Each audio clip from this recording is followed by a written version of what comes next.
On a frozen Montana road, an old man stopped his truck for a dying creature lying in the snow. He didn't know that moment would change two lives forever. One, a bobcat cub on the edge of death. The other, a man who had forgotten how to live. What began as an act of mercy soon became a story of hope, healing, and the quiet love that can grow between the wild and the human heart. The wind that morning carried a kind of silence you could almost hear. It was the kind of stillness that only existed in the wide plains of Montana, where the snow stretched for miles, and even the birds seemed too cold to sing.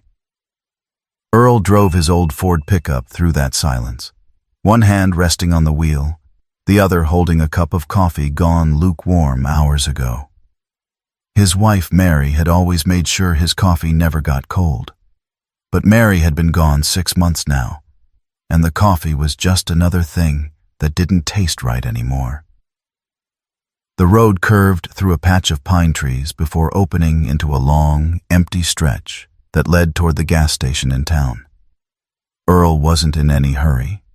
There was no one waiting at home, no family dinners, no voice humming from the kitchen.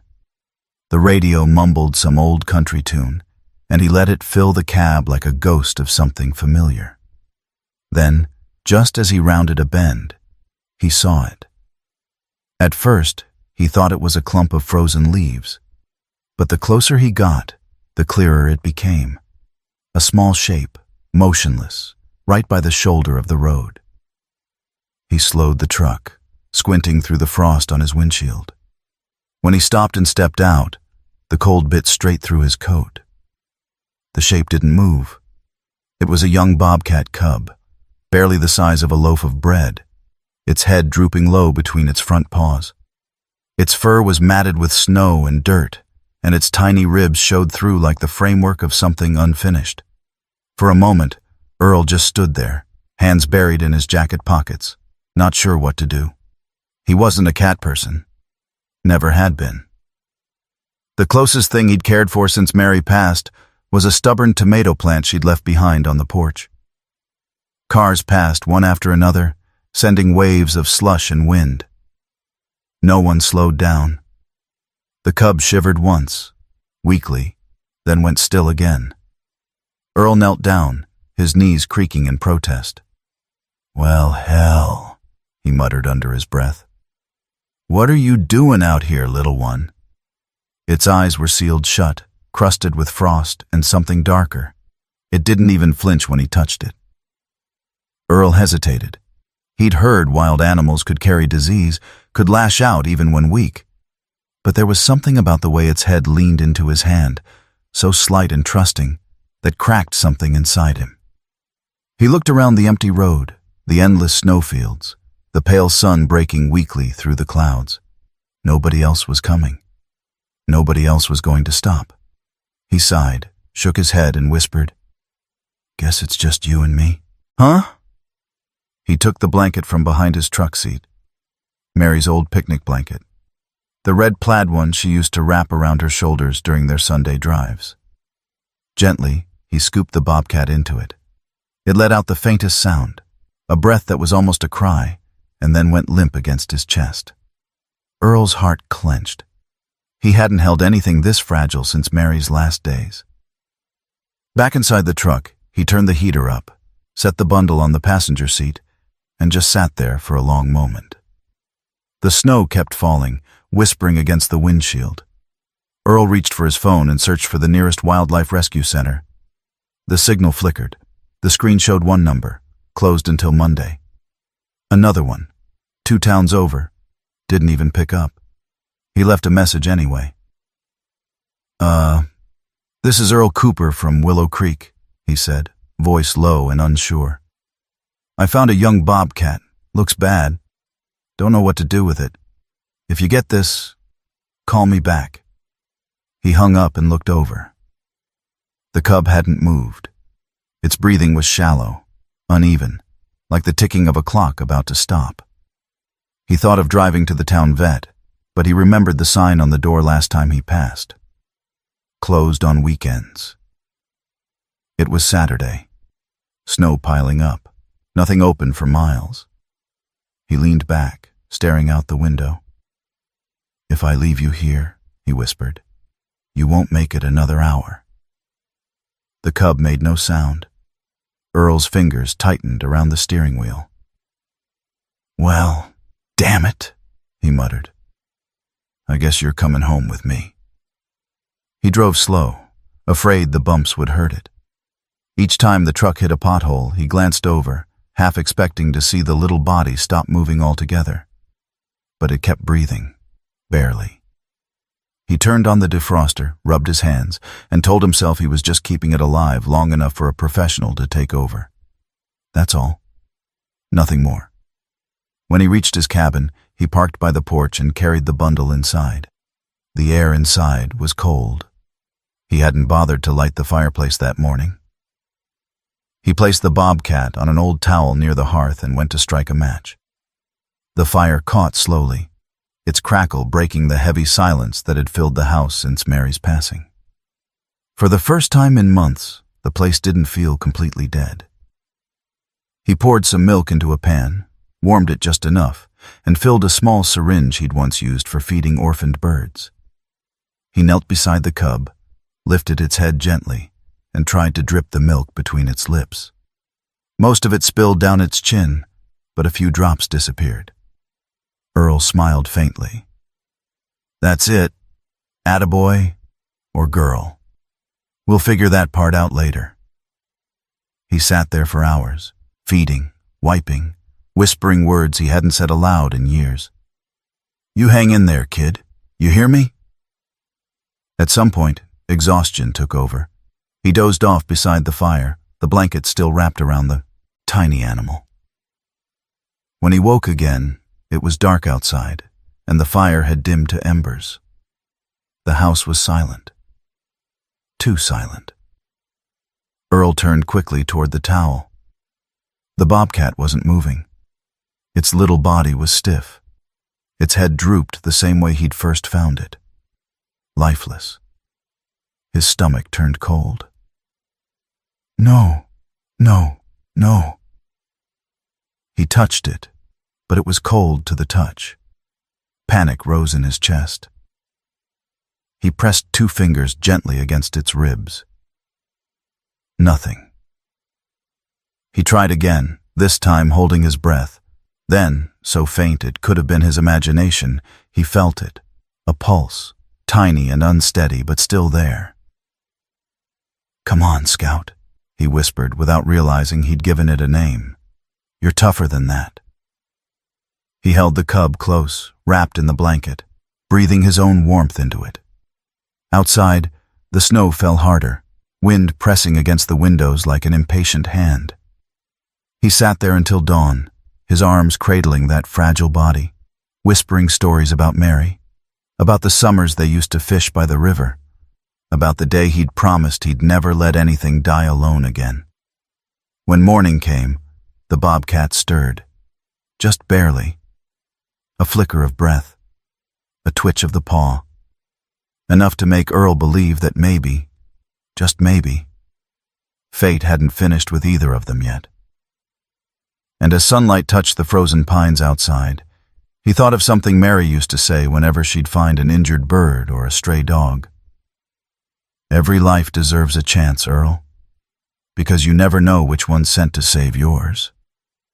He looked down at the little creature, still sleeping against his chest, and felt a strange warmth rise in his tired heart. "All right then," he murmured. "Let's see if we can both make it through today." Morning crept slowly over the hills, soft light crawling through the frosted window panes of Earl's cabin. The fire had burned down to glowing coals, and the air was cold enough to see his breath. The little Bobcat still lay wrapped in Mary's plaid blanket, its chest rising and falling so faintly that Earl leaned close to be sure it was still alive.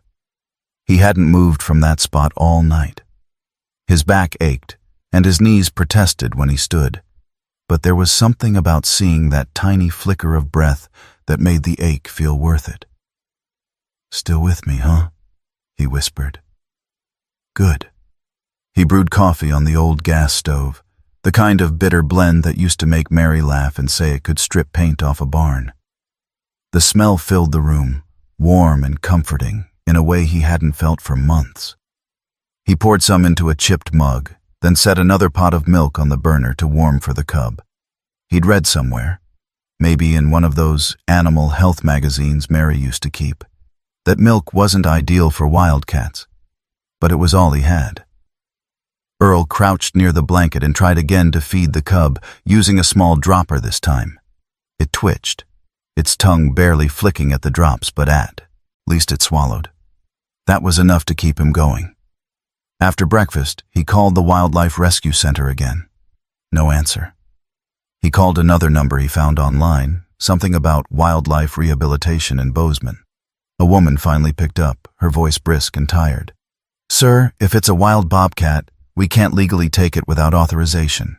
You'll need to contact the Department of Fish, Wildlife, and Parks." "I tried," he said, rubbing his forehead. "They ain't picking up." "Then keep it warm," she replied. "Don't feed it cow's milk. It'll upset its stomach. Use kitten formula if you can find it. And don't try to pet it too much.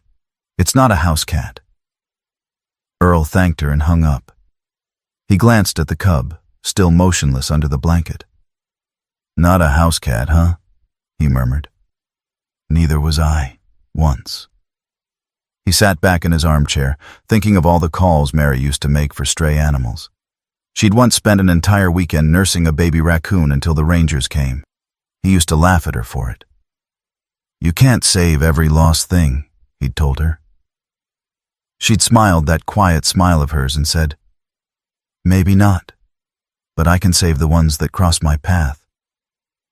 Those words echoed now as he looked down at the bundle of fur beside the fire. The afternoon brought a soft knock on his door. Earl wasn't expecting anyone. When he opened it, he found his neighbor Clara Jensen, a widow in her late 50s who ran the town's small convenience store. She carried a grocery bag in one hand and a worried look on her face. "Earl Cooper, you haven't been to town in 2 days," she said.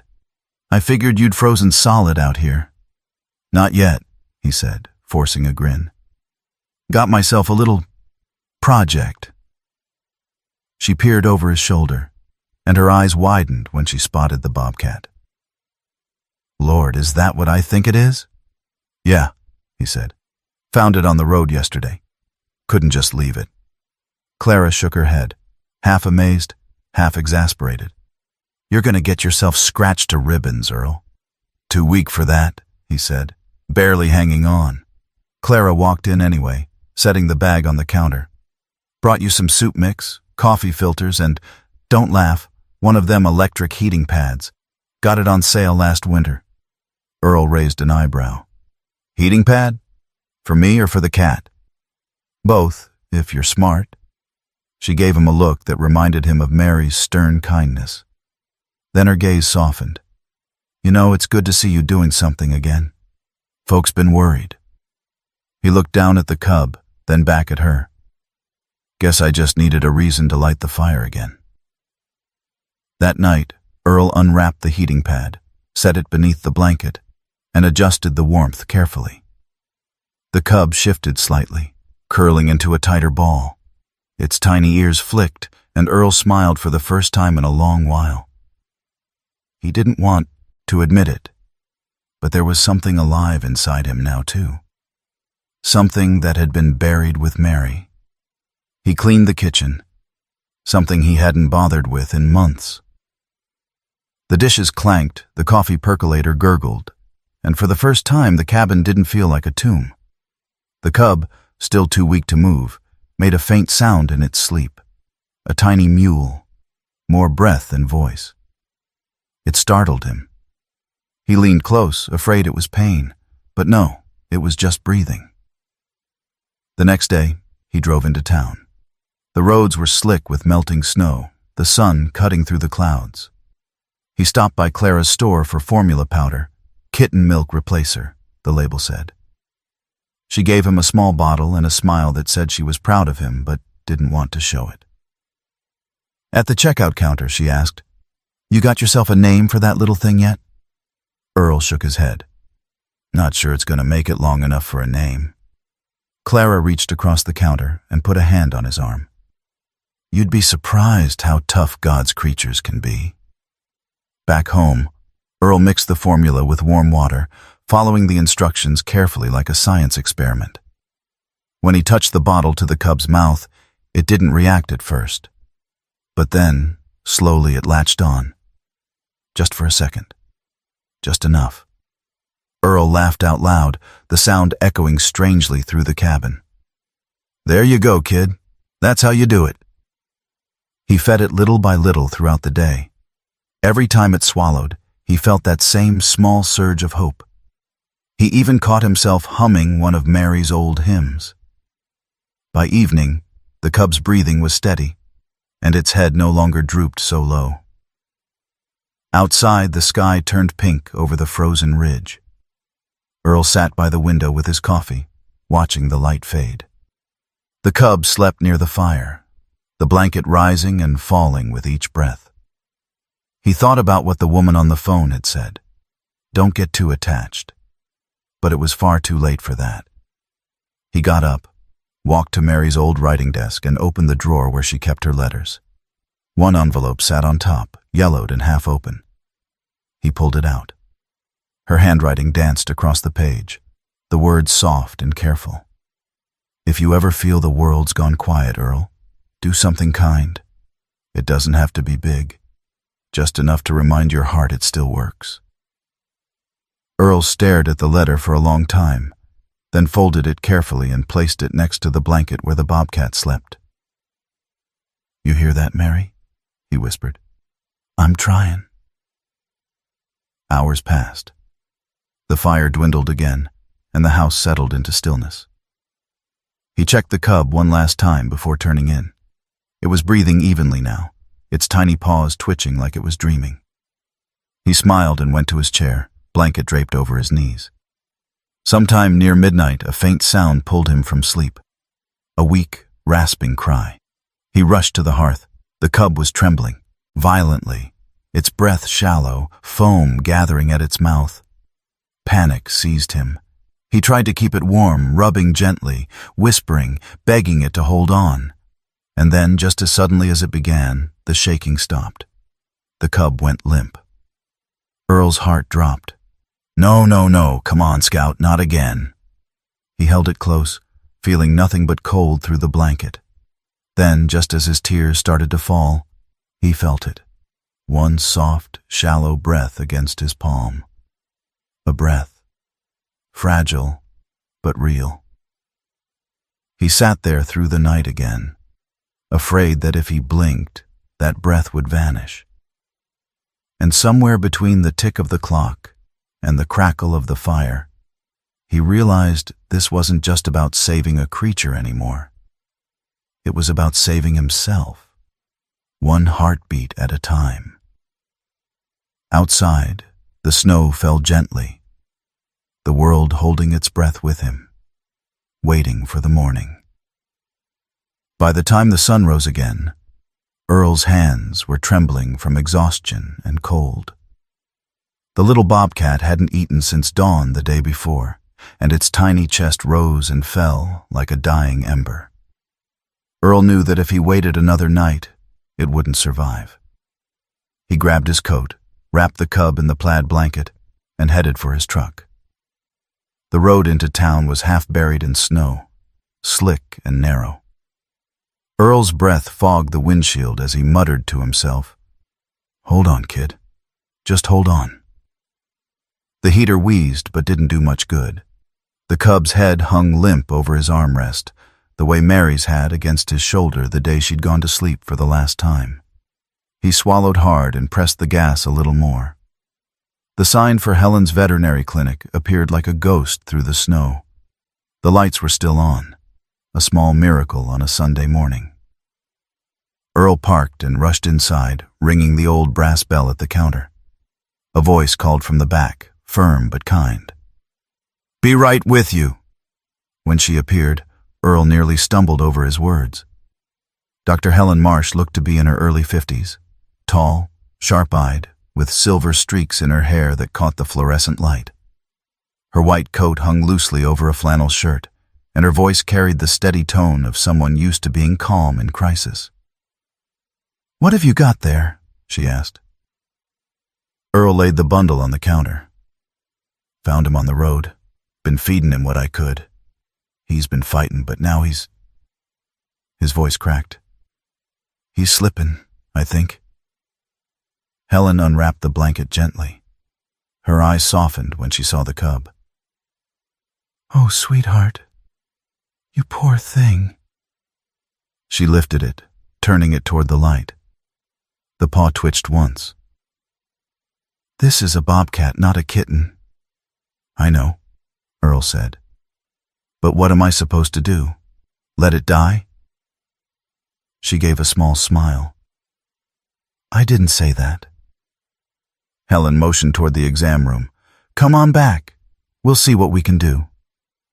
The smell of antiseptic hit him first, clean and sharp. Machines hummed softly, and the room felt warmer than anywhere Earl had been in weeks. Helen placed the cub on a padded table, checked its temperature, pulse, and reflexes. She frowned. "It's dangerously cold. Body temps below 95. That's hypothermia, dehydration, and infection all at once." Earl felt his stomach twist. "Can you fix it?"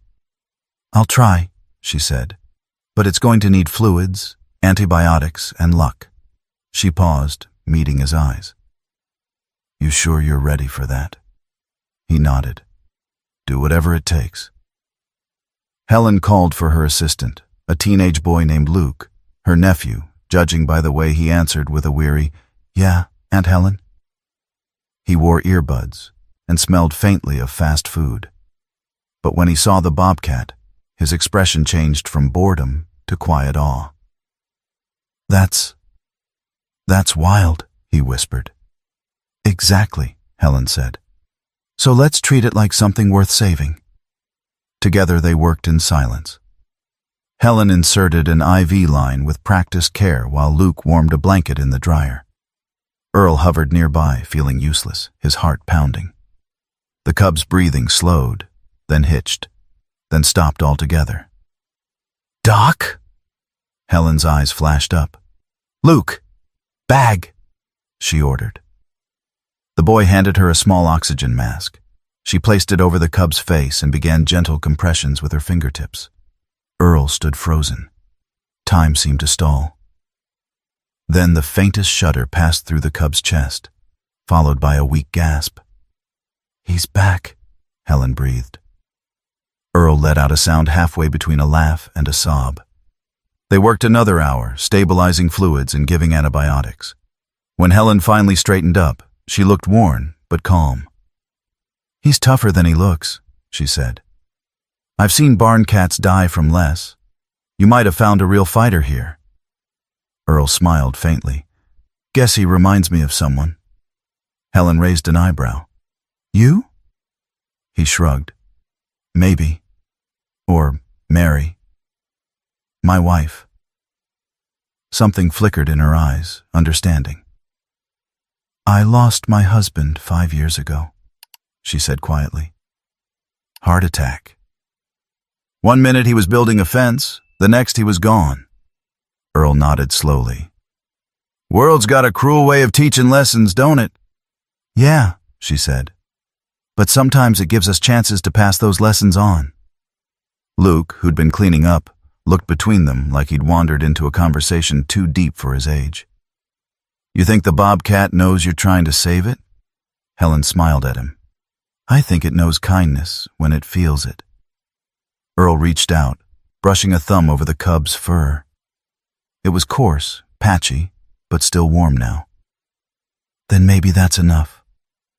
Helen packed a small bag with medication, eye ointment, and a syringe. "Keep it warm, keep it hydrated. Feed it every few hours, kitten formula only. And if it stops eating or goes limp again, bring it back. I'll be here." He hesitated before leaving. "Doc, how much do I owe you?" She waved a hand. "Call it a favor to a stubborn old man with a good heart." He chuckled softly. That's generous. Don't thank me yet, she said. You're the one who has to do the hard part. Outside, the wind had picked up again, driving flurries across the parking lot.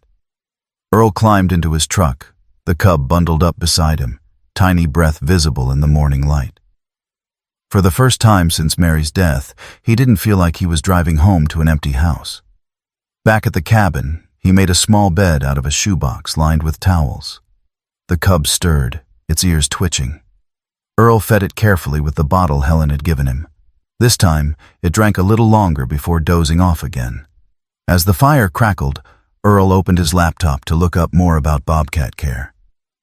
He stumbled onto a wildlife rehabilitation forum, filled with stories of people rescuing owls, foxes, raccoons, each post filled with the same desperate hope he now felt.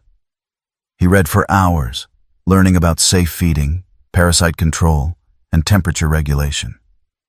There was even an ad for pet insurance for exotic animals, though he laughed and muttered, "You'd have to be crazy to insure a bobcat." The night deepened outside, and the wind howled through the pines. Earl dozed in his chair, half watching the cub sleep. Around midnight, a small sound woke him, a scratch, soft but steady. He looked over to see the cub lifting its head for the first time, unsteady but alive. Its eyes were open now, clouded, gold-flecked, searching. "Well, I'll be damned," Earl whispered. "You really are fighting, ain't you?" The cub blinked slowly, then rested its head back down. Earl smiled, the corners of his eyes wet. He thought about Helen's words. Sometimes the world gives us chances to pass those lessons on. Maybe this was his. Maybe saving something wild was the only way to remind himself that he wasn't done living yet. As the last log in the fire broke apart and fell into glowing ash, he whispered, "We'll get through this, Scout. You and me." And outside, the snow kept falling, soft, relentless, and somehow full of promise. 3 days had passed since the visit to Helen's clinic, and the bobcat had begun to breathe easier. Its fur, once dull and dirty, now showed faint hints of the pale gold it was meant to be. Earl kept it wrapped in a soft towel near the fire, feeding it every few hours. He spoke to it constantly, nonsense words mostly, but it seemed to help them both. The cabin, once silent as a grave, now carried the soft rhythm of life again. He'd started calling the cub Scout, and though Helen had warned him not to get attached, he'd long since ignored that advice. The name felt right. Scout wasn't just surviving, it was fighting. Each day brought a new sign of strength, a flick of the ear, a longer stretch, a louder little sound. Earl found himself waiting for those moments the way a farmer watches for the first green shoot in spring. That morning, the weather had turned bitter again. Wind clawed at the windows, and the snow outside had grown waist-deep in some places. Earl bundled himself up to fetch firewood, glancing over his shoulder before stepping out. "Stay put, kid," he told Scout. "No adventures today." When he returned, the cub was exactly where he'd left it, curled in the blanket, chest rising steady and slow. Earl smiled. He placed another log on the fire, then poured himself a cup of coffee. He sat nearby, rubbing his hands together. It was strange, he thought, how quiet things could still feel alive. Around noon, a knock came at the door. He opened it to see Helen standing there, snow dusting her shoulders. Her old Jeep idled outside. "Thought I'd check in," she said, holding up a brown bag. "Brought some medicine refills, and a few syringes." Earl grinned. "You're a saint, Doc." "Hardly," she said with a smile. "I'm just nosy." She stepped inside, brushing off her boots. The moment she saw Scout, her face softened. "Well now, look who's proving me wrong." The cub had managed to lift its head at the sound of her voice. Helen leaned closer, examining it carefully. Temperature's normal, eyes are clearing up, and that appetite. She glanced at the empty bottle beside the fire. Someone's been busy. Earl nodded proudly. He's a fighter. She looked around the cabin, noticing the clutter of open medicine bottles and notes scribbled in Earl's handwriting. You've been keeping up with the care schedule perfectly, she said. Didn't peg you for the organized type. Earl chuckled. Mary used to say that too. Guess I'm full of surprises. Helen smiled quietly, then grew serious as she checked Scout's paw. The swelling's down, but the tissue's still fragile. You'll need to keep cleaning it twice a day. I can handle that, he said. When she was done, she lingered near the fire, warming her hands.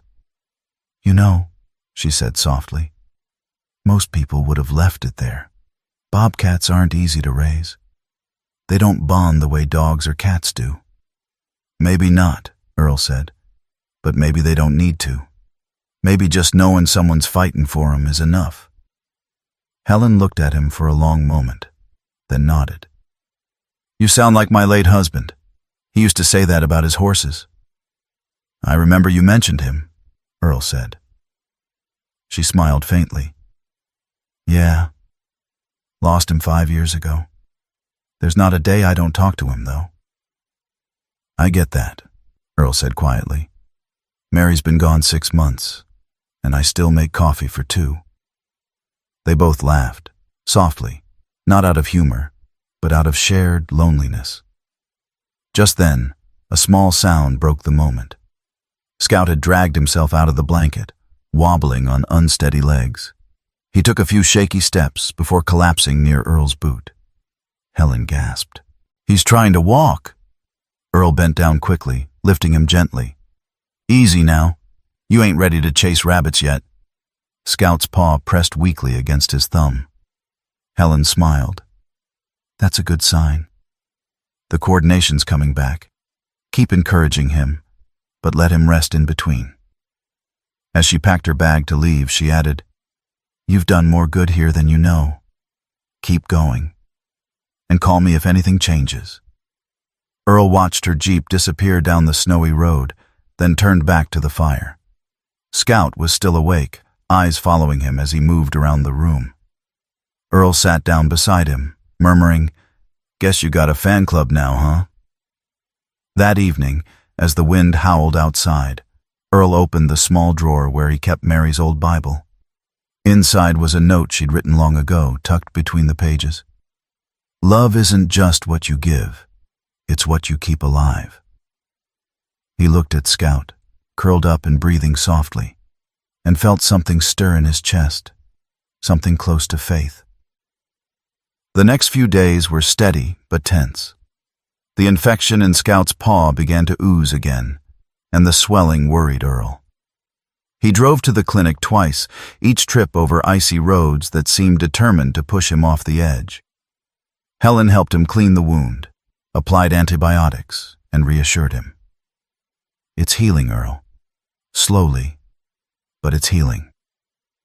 Back home, Earl spent his evenings reading online articles about wildlife care. He learned about pet supplements, hydration salts, and natural wound sprays used for exotic species. He even considered ordering a small air purifier after reading it could prevent respiratory infections in animals recovering from illness. He smiled at himself, realizing how ridiculous it might sound. A retired postman researching bobcat health like he was studying for a veterinary degree. One night, around midnight, Earl woke to a strange noise. A soft scratching, followed by a tiny growl. He grabbed his flashlight and looked around. Scout had managed to climb halfway out of the box. The sight made Earl laugh despite the hour. Well, look at you, he said. Think you're ready for the big leagues, huh? Scout looked up at him with bleary eyes, then took another wobbly step before collapsing against his boot again. Earl picked him up, pressing him against his chest. You just don't quit, do you?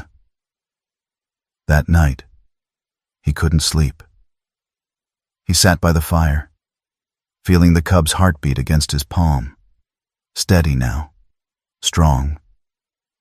He realized he hadn't felt that kind of steady rhythm in months. Morning came slowly, with pale sunlight breaking through the frosted glass. Scout ate from the bottle like he'd never been sick a day in his life. Earl laughed out loud, his voice echoing through the small cabin. "That's it, kid. You're gonna make it." Later that day, Helen called. "How's our little patient doing?" "He's eating like a lumberjack," Earl said proudly. "And he tried to stand again this morning." "That's incredible," she said, her voice brightening. "Keep doing what you're doing, Earl. I think you found your calling." He smiled after hanging up, looking around the room filled with bottles, towels, and notes. "Ain't no callin'," he murmured. "Just a promise." That evening, Scout crawled onto his lap for the first time. The movement startled Earl so much he froze. The cub looked up at him, those golden eyes clear and curious now. For a long moment, man and creature simply stared at each other across the quiet flicker of firelight. Earl felt his throat tighten. "You're something else, Scout. You really are." Outside, the snow began to fall again. Soft, silent, endless. Inside, for the first time in what felt like forever, there was warmth and there was life.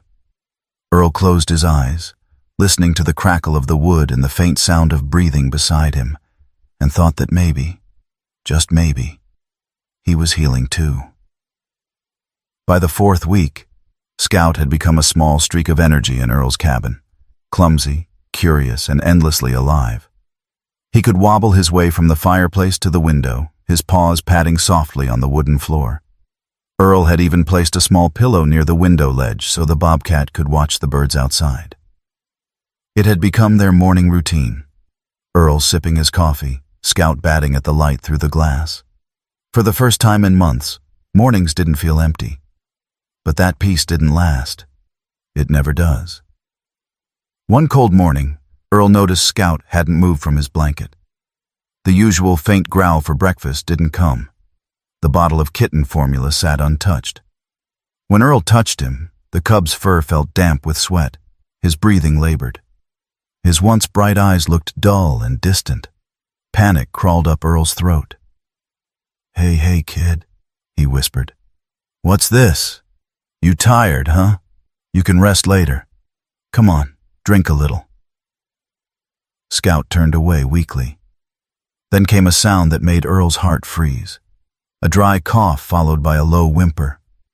He pressed his palm against the cub's side and felt it trembling like an old motor about to give out. He grabbed his phone and called Helen. "Doc, it's Scout. He ain't eatin', and his breathing's bad." Her voice came quick, alert. "Is he vomiting or having diarrhea?" "Both," Earl said. "Since last night." Helen sighed softly. "That's a sign of parasitic infection or severe digestive failure. He's too small for strong medicine, but we can try something mild. Bring him in right away." Earl looked out the window. The snowstorm had returned, winds howling against the porch. The drive to town would take at least an hour, maybe more. Still, he wrapped Scout in his thickest flannel and bolted for the truck. The road was worse than he'd feared. Snowdrifts piled high, visibility near zero. The windshield wipers squeaked desperately, barely keeping up. Scout whimpered once in the passenger seat before going silent again. "Hold on, boy," Earl muttered. "We've come too far." Halfway down the mountain, the truck skidded on black ice. The back wheels fishtailed, and Earl's heart stopped. He slammed the brakes and turned the wheel, the truck swerving before it finally caught traction. The engine coughed, but didn't die. Earl sat there for a long second, breathing hard. Then he reached over and touched the blanket. "Still with me, Scout?" A faint stir answered him. That was enough. When he reached the clinic, Helen and her nephew Luke were already waiting at the door. "You're lucky you made it through that road," Helen said, her breath misting in the cold air. "No luck about it," Earl replied, his voice shaking. He wasn't going to die in that cabin alone. They rushed Scout inside. Helen laid him on the stainless steel table, her face tightening as she checked his pulse. Dehydrated. Fever's climbing. Luke, warm saline drip, slow feed. Luke moved quickly, his earlier teenage indifference replaced with real concern. He's shaking bad, Aunt Helen. Helen's voice softened but stayed firm. Easy now. We'll get you through this, little guy. Earl stood near the corner, hat in his hands, helpless. The steady beep of a small heart monitor filled the room. Scout's breathing came in shallow bursts. Helen glanced at him. Earl, I need you to talk to him. Sometimes that helps. Keeps their heart steady. He stepped forward, his voice barely more than a whisper. Hey there, partner. You remember the birds you watched this morning? You still got a few left to chase. Don't quit on me yet. For a moment, nothing. Then Scout's paw twitched. Helen smiled faintly. See? He's listening. The treatment lasted nearly 2 hours. When it was over, Scout slept under a heat lamp, IV still running. Helen turned to Earl. He's not out of the woods. His temperature dropped dangerously low. We'll need to keep him overnight. Earl shook his head. I can't leave him. Earl, it's safer here, she said gently. We'll take good care of him. He hesitated, then nodded. If anything changes, call me, no matter what time. Driving home alone, Earl felt the silence heavier than ever. Every curve of the road reminded him of the small heartbeat that had fought so hard beside him these past weeks. The cabin felt colder that night, emptier. He poured himself a drink but left it untouched. The fire burned low, and he stared at the shadows, whispering prayers to a God he hadn't spoken to since Mary's funeral. Around midnight, the phone rang. His heart jumped. It was Helen. He's stable, she said.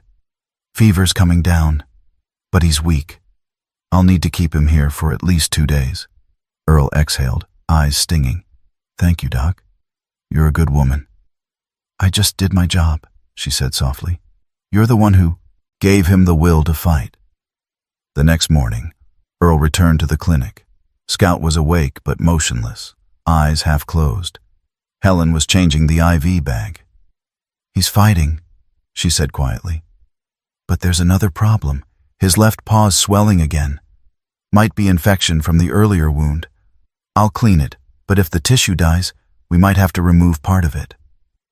Earl froze. Remove it? You mean? I'll try to save it, Helen said quickly, but I can't promise. Earl reached down, brushing a hand over the cub's head. Do what you gotta do, Doc. Just don't let him hurt anymore. That evening, Helen gave him antibiotics and detailed instructions. Feed him slowly when you get home, small doses, and keep that paw dry. Infection spreads fast. Earl nodded, though his chest felt heavy. I'll take care of him. The drive home was quiet. Scout slept soundly, his paw bandaged, the smell of antiseptic lingering in the cab. When Earl carried him inside, the fire was still burning from the night before. He set Scout near it, covered him with the blanket, and sat beside him, staring into the flames. By the second night, Scout's appetite returned. Barely. He took a few sips of formula, then drifted off again. Earl spent those hours reading online about infections and wound care. He even ordered natural pet antibiotics and electrolyte supplements from a veterinary supply site, though he wasn't sure they'd arrive in time. Sometime after midnight, he heard a sound that stopped his breath, a soft whine, then another. Scout was awake, eyes open, looking straight at him. Earl leaned in, and the cub weakly pressed its nose against his hand. The gesture was so human it broke something inside him. There you go, little fighter, he whispered. We made it through another one. The days that followed blurred together, feeding, cleaning, checking temperatures, calling Helen for advice. The infection began to fade, though Scout's leg remained fragile. Every small victory felt monumental. When he managed to stand and take 2 shaky steps, Earl clapped his hands and laughed. "That's it, kid. You're tougher than most folks I know." But deep down, he knew they weren't done fighting yet. Life had a way of testing those who cared too much. That night, as wind howled outside the cabin, Earl lay awake listening to the steady rhythm of Scout's breathing beside the fire. Each sound, each breath, was a reminder of what he'd almost lost. He thought of Mary, of the promise he'd made by her bedside, to keep his heart open, to keep doing good even when it hurt. He whispered into the darkness, "You'd be proud of him, Mary. He's just like you, stubborn as hell and twice as brave." The storm outside raged on, snow beating against the windows like the pulse of something relentless. But inside, the fire held strong, and so did they. 2 souls stitched together by loss and luck, daring, the shadow of death, to try again. The snow had stopped falling, but winter still clung to the edges of everything: rooftops, pine branches, and the quiet corners of Earl's heart. Inside the cabin, the fire hummed softly, throwing a warm orange glow across the wooden walls. Scout lay on his blanket, the bandage on his paw replaced by a smaller one now. The swelling had gone down, and he was breathing steady again. It had been almost 2 months since the day Earl found him by the roadside. What had once been a frail, dying bobcat was now a small but determined creature, eyes bright as amber stones. And what had once been a lonely man was beginning, slowly, to feel alive again. Earl watched from his chair as Scout lifted his head, sniffing the air. "You smell that?" Earl chuckled. "That's soup, real soup, not the canned stuff." He stirred the pot on the stove, the scent of chicken and herbs filling the room. "Guess we both earned a decent meal today." When he turned back, Scout was wobbling toward him, dragging his back paw slightly, but refusing to stop. He managed to reach Earl's boot and sat there, tilting his head like a child waiting for praise. Earl laughed, a deep sound that filled the cabin. "Well, would you look at that? You've got more grit than most folks in this town." It wasn't just Scout who was healing. The days had taken on rhythm again. Feedings, medicine, firewood, simple meals. Earl no longer felt the long, suffocating silence that used to press down on him each night. The TV stayed off, replaced by the sound of Scout's breathing and the crackle of logs. Sometimes he'd catch himself talking out loud, not to anyone in particular, maybe to Mary, maybe to Scout, maybe just to himself. "You'd like him, Mary," he'd say. "He's got that same look you used to get when you were fixing something too stubborn to work." A knock came at the door one evening, breaking his thoughts. It was Helen, wrapped in a thick coat, cheeks red from the cold. "You really don't answer your phone, do you?" she teased. Earl smiled. "Guess I didn't hear it. Scout's been keeping me busy." She stepped inside and took one look at the bobcat, her face softening. "Well, would you look at him? I almost didn't recognize him. He's thriving." Earl beamed with pride. "Told you he was tough." Helen knelt down beside Scout, letting him sniff her hand. "You've done more than just keep him alive, Earl. You gave him a home." He shook his head. "No, I just gave him a second chance. The rest's on him." She smiled gently. "Maybe that's what second chances are. Half given, half earned." They sat down for soup together. The steam fogged the small kitchen window, and for the first time in years, the sound of 2 people talking filled the cabin again. Helen told him stories about her late husband, about the way he used to whistle while he worked in the barn. Earl told her about Mary's laugh, about the way she could fix anything except his coffee. For a moment, the air felt warm enough to melt the snow outside. After dinner, Helen bundled up to leave. Before she stepped out, she said, "You know, if he keeps healing this well, he'll need room to move soon. Maybe take him out to the woods a little each day. Just stay close." Earl nodded. "I will. Thanks, Doc." When she left, the cabin felt quiet again, but not the same kind of quiet it used to be. This quiet felt peaceful, like the pause after a good song. The next morning, Earl decided to take Helen's advice. He wrapped Scout in his coat and stepped outside. The snow crunched under his boots, the cold air sharp but clean. He walked down to the line of pine trees behind his property, where the sun spilled gold across the snowdrifts. He set Scout down gently. The cub blinked at the light, nose twitching. Then, to Earl's surprise, he took a shaky step forward, and another, and another. His paw dragged, but it didn't stop him.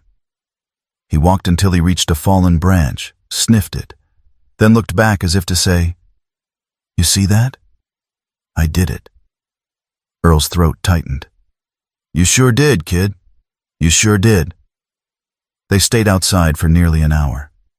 The wind nipped at his cheeks, but he didn't care. Watching Scout explore was like watching hope crawl out from under the snow. That night, when they came back in, Scout curled up beside Earl's chair instead of the hearth. He rested his head on Earl's boot, purring softly.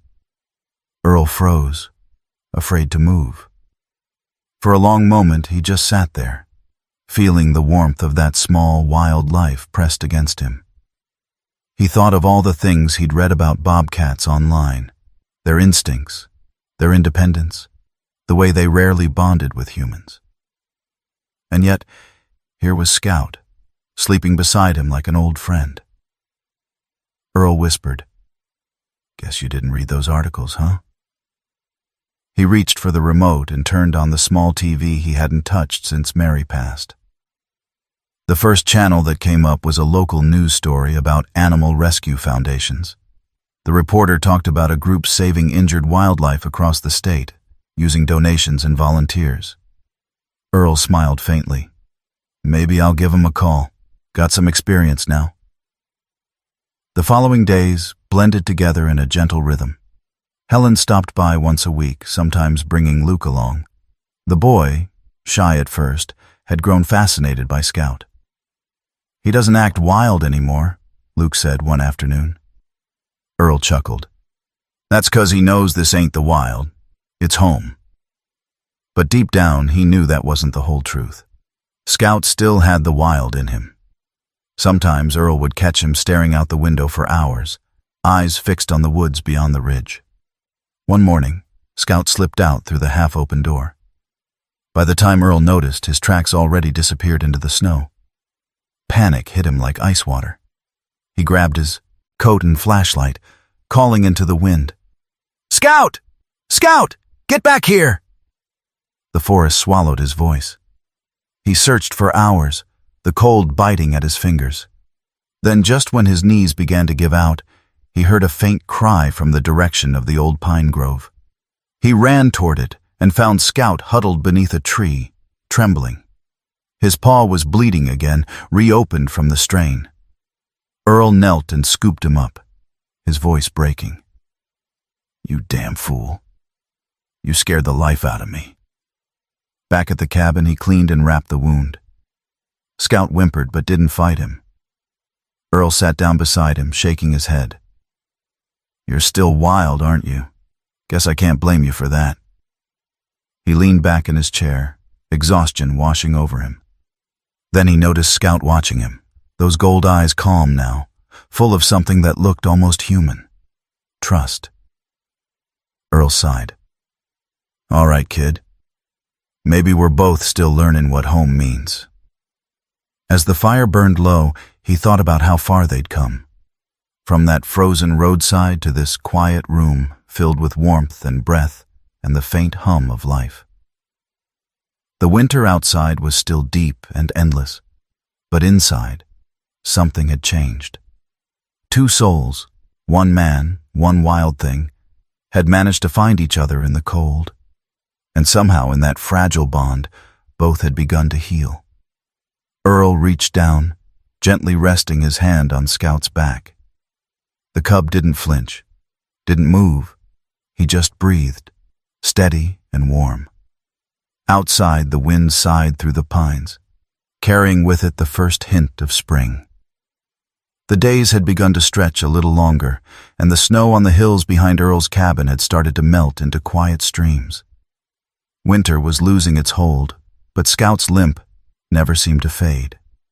No matter how carefully Earl cleaned the wound or how gently he wrapped the new bandages, the bobcat's left paw remained swollen, the skin around one small toe darkening in a way that made his stomach twist. At first he told himself it was part of the healing. "Takes time," he muttered, as he rubbed the ointment across the fragile skin. "We're just being patient." But patience couldn't hide what his eyes saw, the color turning from pink to gray, from gray to something worse. One night, as he sat by the fire reading the instructions Helen had written out, he caught the smell of something sour in the air. He leaned down, lifted the blanket, and saw it. A small patch of blackened flesh on Scout's paw. The infection had spread again. His heart sank. The next morning he wrapped Scout in his coat and drove straight to Helen's clinic. The sky hung low and gray, the kind of day that felt heavy before it even began. Helen took one look at the paw and frowned deeply. "Earl, I was afraid of this. The tissue's necrotic. The infections cut off blood flow to that toe."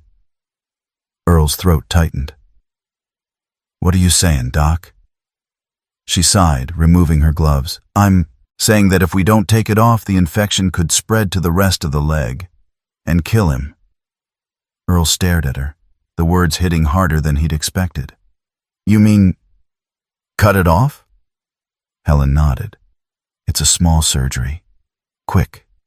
He won't feel it. The tissue's already dead." He stepped back, rubbing a hand over his face. "He's been through enough, Helen. You sure there ain't another way?" "There isn't," she said gently.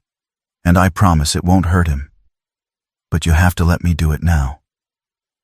He didn't answer right away. He just looked at the small bundle of fur on the table, sleeping peacefully under the warm lamp.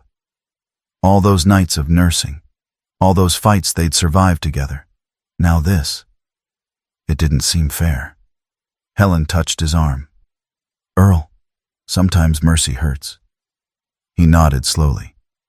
"All right, do it." Helen prepared the tools while Luke, standing quietly in the corner, handed her what she needed. The room smelled of antiseptic and steel. Earl couldn't watch. He turned his back to the window, staring out at the gray drizzle beyond the glass. He heard the faint snip of scissors, a sound so small and final, it made his chest ache. When it was over, Helen wrapped the paw in fresh gauze and said softly, "It's done. No bleeding, no pain." Earl turned, his face pale. "Can I see him?" She nodded. The bandaged paw looked smaller now, lighter. Scout stirred as the anesthesia began to fade, his head lifting weakly. Earl knelt beside him, whispering, "Hey there, tough guy. You're going to be all right." Helen placed a small container on the counter. "I saved it," she said quietly. Earl frowned. "Saved what?" "The toe. Thought you might want to bury it. For closure." He took the small jar in his hand. The sight of it, a tiny, lifeless piece of what used to be whole, cut him deeper than he expected. "Thanks, Doc," he said softly. When he brought Scout home, he placed him near the fire and sat beside him all night, the little jar on the mantel above the hearth. The firelight danced across it like a candle in a church. By morning, Scout was awake again. He limped a little when he tried to stand, but to Earl's surprise, he didn't seem afraid. He hobbled to the window, pressed his nose against the glass, and stared at the sunlight spilling over the hills. Earl smiled through his exhaustion. "You still got 4 good ones, huh? That's all you need." Over the next few days, he took care of Scout the way he'd learned to take care of grief. Slowly, carefully, with patience that felt borrowed from something divine. Each time he changed the bandage, he hummed an old tune Mary used to sing while baking pies. Scout would lie still, eyes half closed, as if he recognized the song. One evening, Clara stopped by from town with groceries. She spotted the bandage and gasped, "Oh, poor thing. What happened?" "Lost a toe," Earl said simply. "But he's tougher than he looks." Clara set the bags down and shook her head. "I swear you two are like a story out of the paper. Man and Bobcat, saving each other." Earl chuckled. "If the paper's paying, tell 'em to run it under miracles that shouldn't have happened." That night, after Clara left, he opened the jar and took out the tiny preserved toe. He walked outside under a pale moon and dug a small hole near Mary's rose bush, the same one she'd planted the year before she passed. He placed it inside, covered it with soil, and stood there for a long while. "Guess you ain't the only one learning to live with what's gone," he said softly. Back inside, Scout was waiting near the door, tail flicking. Earl knelt down and petted him gently. "It's all right, buddy. Sometimes we gotta lose something to move forward." The next morning, Scout did something that nearly stopped Earl's heart. He jumped, just a small leap, from the floor to the foot of the couch. But he landed solid, steady, proud. His paw hit the ground, missing one toe, but he didn't falter. He turned and looked at Earl, eyes shining with mischief. "Well, I'll be damned," Earl said, laughing through tears. "You're back." He wrote about it in the small journal Helen had given him. Page after page he filled with notes about Scout's recovery, how he adapted, how he climbed, how he didn't let the missing piece slow him down. Somewhere in the middle of those entries, Earl realized he wasn't just documenting a bobcat's recovery. He was writing his own. That evening, as the sun dipped low over the valley, Scout climbed onto Earl's lap for the first time since the surgery. He circled once, awkwardly balancing his paw, then settled down, his head resting against Earl's chest. Earl looked down at him, smiling. "You know what, kid? You're missing a toe, and I'm missing a heart. But somehow, we make a whole." He leaned back in his chair, the fire crackling softly. Outside, the air smelled faintly of thawing pine and damp soil. Spring wasn't far now.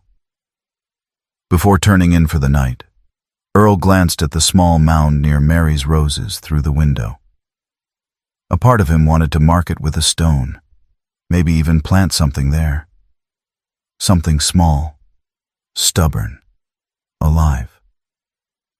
He whispered, "Here's to things that grow back, even after what's lost." Scout purred in his sleep, and for the first time since that lonely road months ago, Earl felt something close to peace. A kind of quiet understanding that not all scars are meant to fade. Some are meant to remind us that we lived through the storm and made it home again. Spring came to Montana quietly that year. The kind of spring that didn't shout its arrival, but whispered it through melting snow and soft wind in the pines. The creeks began to run again, carrying the winter's sorrow downstream, and the first bluebirds had started returning to the valley. Earl stood on his porch that morning, mug of coffee in hand, watching the sunlight touch the fields like an old friend. Inside, Scout sat by the door, tail flicking, eyes bright and wild. It had been 3 months since the surgery, and Scout was running again. He still limped a little, but it didn't stop him from exploring every corner of the cabin. Earl had built him a wooden perch by the window so he could watch the forest. Sometimes, When the light hit just right, the reflection made it look like two wild things staring back at each other. One outside, one in. Helen visited often now. She never called first. She just showed up with that familiar brown bag of medicine, though Scout hadn't needed it in weeks. Earl always made sure there was coffee ready. She'd sit at the table while he told her stories, about Mary, about the road where he found Scout, about the long nights he thought neither of them would make it. "He's got your stubborn streak," she'd say, smiling. Earl would chuckle. "Nah, he's got Mary's. She never quit on anything." Helen leaned back in her chair one afternoon and looked at him thoughtfully. "You know, you could register him with the Wildlife Rehabilitation Program. That way, if anything ever happens, you'll be allowed to keep him under special care." Earl raised an eyebrow. "You're telling me the government's going to give me a license to own a bobcat?" Helen laughed. "Not own, care for. There's a difference." "Well," he said, sipping his coffee, "that's close enough." The following week, Earl filled out the paperwork. He sat at Mary's old desk, reading every question carefully, writing his answers in neat block letters. It asked about Scout's diet, his behavior, his habitat. Under reason for care, he paused for a long time before writing, "Because fate decided I should." He mailed it the next morning. Life settled into a gentle rhythm after that.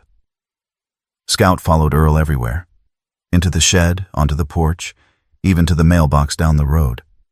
Sometimes the neighbors would stop their trucks to stare. One of them, an old rancher named Dale, hollered, "You know that thing could take your hand off, right?"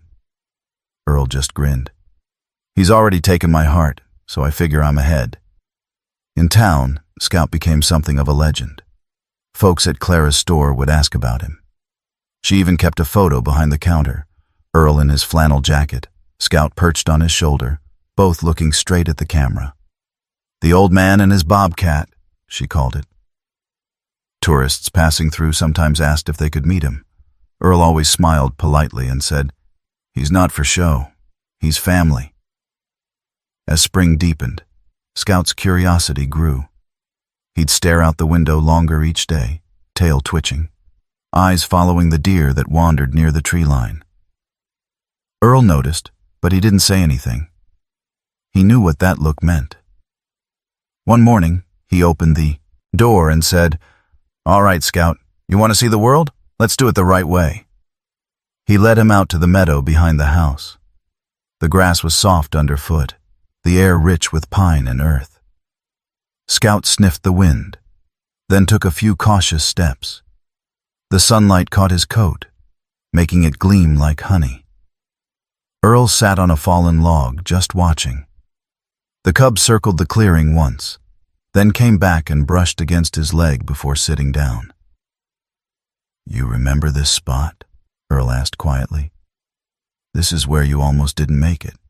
Guess we both found our way back, huh?" He reached into his pocket and pulled out a small silver chain. A tag engraved with the words, "Scout, found and loved." He'd ordered it from an online custom engraving service, something Mary used to do for every pet they'd ever had. He tied it gently around Scout's neck. The little bobcat looked up, ears flicking, then nuzzled Earl's knee. For a while they just sat there, two survivors beneath a sky so wide it could swallow time itself. But peace never stays forever. That summer, a hawk started nesting near the ridge behind Earl's property. Most days it kept its distance, circling lazily above the trees. But one afternoon, as Earl was splitting wood, he heard Scout's cry, sharp, startled, desperate. He turned just in time to see the hawk diving, wings spread wide, talons flashing in the sun. Earl dropped the axe and ran. "Scout!" The hawk swooped low, aiming for the small moving shape in the grass. But before it could strike, Scout sprang forward, not away but toward it. He hissed, claws out, standing tall despite his limp. The hawk veered off at the last second, startled by the sudden defiance, and soared back into the sky. Earl reached him, scooping him up, heart hammering. "You fool," he whispered, voice breaking. "You crazy, beautiful fool." Scout pressed his head against Earl's chest, trembling but unharmed. Earl held him tighter, the world spinning with adrenaline and gratitude. "You were protecting me, weren't you?" he murmured. "Guarding the old man who's supposed to be guarding you." That night, he sat by the window long after Scout had fallen asleep beside the fire. He looked out at the moonlit trees, the faint outline of the ridge, the sky full of stars. He thought about all the nights he'd sat in that same chair alone. Before the snow, before Scout, before fate handed him one more reason to stay alive. He whispered, "Maybe Mary sent you, huh? Maybe you were my angel all along." Weeks later, a letter arrived in the mail, stamped with the seal of the Montana Department of Fish, Wildlife, and Parks. Earl opened it slowly, his hands shaking a little. The words blurred for a moment before he could read them clearly. "Your application for temporary wildlife care license has been approved." At the bottom, someone had handwritten, "Thank you for giving one of God's creatures a second chance." Earl sat back, in his chair, smiling through tears. He looked over at Scout, who was curled up by the window, sunlight spilling across his fur. "Guess we're official now," he said softly. "No more running from fate." He framed the letter and hung it on the wall above the mantel, right next to Mary's photo. That evening, he took Scout outside one last time before the rain. The world smelled like wet grass and renewal. Scout climbed onto the porch rail, staring out at the horizon where the forest met the sky. For a moment, Earl thought he saw something in those golden eyes. A question, maybe even a goodbye. "If you need to go, you go," Earl said quietly. "I'll be fine. You gave me enough to last the rest of my days." But Scout didn't leave. He stepped down from the railing and rubbed against Earl's leg, then sat beside him as the first drops of rain began to fall. Earl laughed softly. "Guess you're staying a while longer." The rain came harder, drumming against the tin roof. Inside, the fire burned low. Earl poured 2 mugs of coffee out of habit, one for himself, one he placed near the empty chair across from him. Then he leaned back, watching the shadows dance, Scout asleep at his feet. He thought of the road that started it all, the one lined with silence and snow, and how he'd nearly kept driving that day.